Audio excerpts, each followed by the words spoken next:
আলাইকুম সবাইকে। আমরা হচ্ছে নতুন একটা ব্রেকফাস্টের কম্বো নিয়ে আসছি।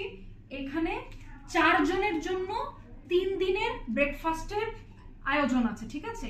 তো আমরা যেটা জানি যে 4 জনের পরিবারের জন্য 1 কেজি একটা আটা 3 দিনের হচ্ছে রুটি বানানোর জন্য হয়ে যাবে। অ্যাটলিস্ট 18 থেকে 20টা রুটি বানানো সম্ভব হবে, এটা দিতে হবে। তারপরে থাকছে 4 জন মানুষের জন্য 6টা ডিম। এটা আমরা ডিম অমলেট বা মামলেট করে খেয়ে ফেলতে পারবো 3 বেলাতে। আর হচ্ছে এখানে 600 গ্রাম আলু থাকছে, যেটা কিনা আমরা আলু ভাজির জন্য ব্যবহার করতে পারবো 3টা ব্রেকফাস্টের জন্য। সাথে শেষে থাকবে হচ্ছে 1 হালি কলা, সাগর কলা, রাইট? সাগর কলা। সো এটা যখন কেউ এই প্যাকেজটা কিনতে যাবে আমরা একসাথে এই জিনিসগুলো দেব, ঠিক আছে? আর টোটাল প্যাকেজের অফার প্রাইস? টোটাল প্যাকেজের অফার প্রাইস আমরা এখন ডিক্লেয়ার করব না। ওকে ফাইন, ঠিক আছে। সো প্যাকেজ হচ্ছে এটা। হ্যাঁ, এটা এখন প্যাকেজ হচ্ছে। আমরা যদি কেউ এটা চায় তাহলে এইভাবে করে আমরা দিব, ঠিক আছে? Thank you.